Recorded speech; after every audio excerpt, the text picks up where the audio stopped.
It is time for a conversation with Steve Clarke. It's time to go inside the game. Steve, I want to start with the forearm across the face, kind of heard around the world.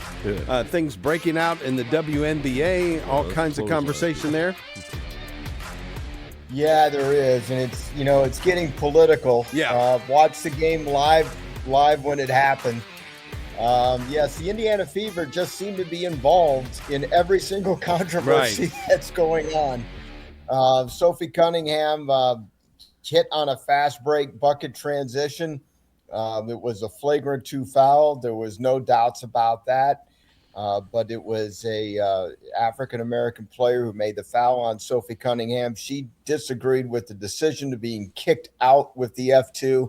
So she went in the locker room and went to social media and said, "White privilege at Indiana Fever." So, and look, I saw it live too, and it was the right call to throw her out. But it was honestly a basketball move. I mean, I've done that myself. A bigger guy going to the basket, you're told, don't let anyone go to the basket. Now, Sophie Cunningham had the same issue, and she herself said, I had the same issue happen to me. I got thrown out. It was right that they threw me out. It was right that they threw her out. Dave, they officiate the game a lot differently than when you and I played. Yeah. So that's one thing. But you've got a trailing arm that goes across the forehead as somebody's going up. I mean, it's just part of the way the rules are right now. Right. But we're turning everything into a political basketball right now, and the WNBA does not know how to get out of this crisis management deal. They need better people to handle crisis management in the WNBA so that the WNBA headlines revolve around the game and not around issues. Amen to that. So anyway, speaking of the wheels coming off, as the segment was introduced, did you kind of notice the Protect College Sports Act didn't pass last week? Isn't that weird? Didn't even get to a vote.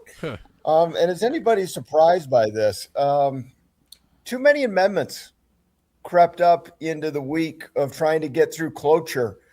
The Republican side kind of adding a few kind of things to this bipartisan bill, and then that kind of led to the Democratic senators like Chris Murphy of Vermont and Cory Booker of New Jersey starting to object to these amendments and other things about it. And they had a bigger fit and had no longer got the support that the framers felt were needed. So Congress is on recess until September.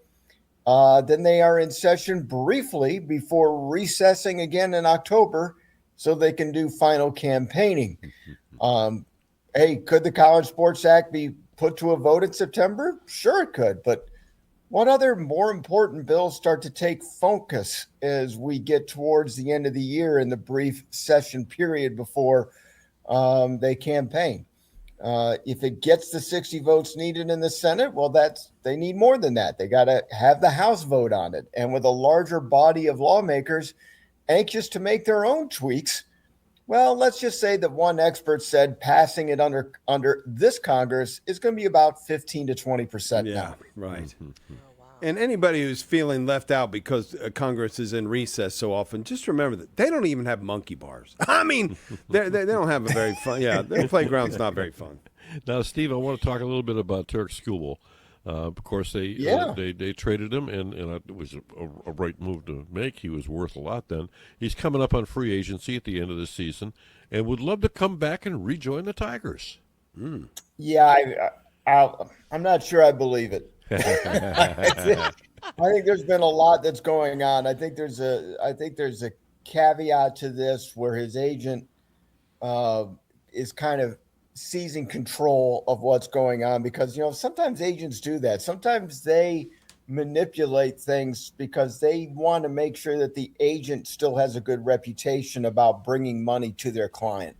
And I think a lot of this is about money. I think Tarek Skubal leaves behind a bunch of friends and teammates on the Detroit Tigers staff.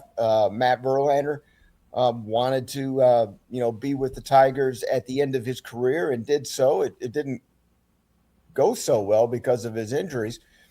But, Tarek Skubal could be a Tiger again. He misses maybe his teammates, but he's going to go where the money is going to pay him the most. And that's the Dodgers. And the Tigers' philosophy under the Ilitch family, to me, always appears to be we will spend the money if we think we're going to win. Otherwise, we're not spending money. So the Tigers are now are sellers in this, and I think they are going to not be spending money for a while until they just all of a sudden have enough draft picks and magically all of a sudden have a great chance of winning the World Series. Only then will they spend money to pick up a key free agent to help get them over the top. At least that's been my experience with the Ilitch family over the last 40 years as being the owners of the Detroit Tigers and the Detroit Red Wings.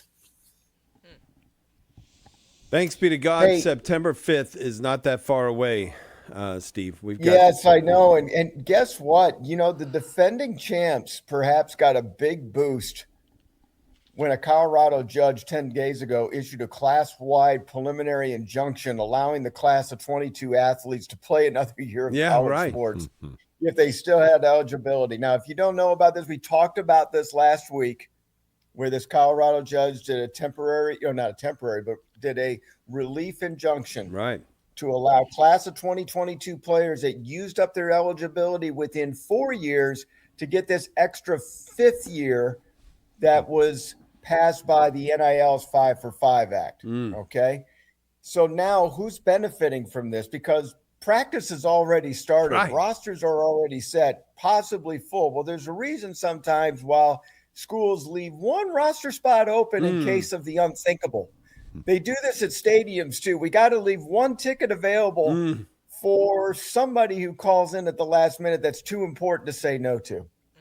Stephen Daly led the nation in the regular season last year with 19 tackles behind the line of scrimmage. While celebrating a Big Ten championship with fans leaning over the wall, players have to jump up to give high fives. Well, this player at defensive end jumped up, landed awkwardly, and tore his ACL. And so he missed the Indiana Hoosiers playoff run. Wow. He played 4 years within 4 years, didn't get drafted by the NFL because he tore his ACL. So he's just sitting in the wind. Yeah. Well, guess what? He could now be eligible to play for the Indiana Hoosiers, and assuming that he makes some sort of recovery during the season, he'll be playing for them. I hear the music. We got one last thing. What's the fastest mile ever run? Does anybody know? No. Josh Kerr, 3:42, Great Britain earlier this summer. Over the weekend in Cleveland, a commoner named Stephen Bibelhausen ran a 4:17 mile. Whoa. That's far off the record. But he did it pushing a stroller. Oh, my goodness. Yeah. Fastest mile pushing a stroller. Pushing a stroller for a 4:17 but was the stroller miles. loaded or empty? Be a Guinness Book of World Records set if authorized. Yes. Whoa.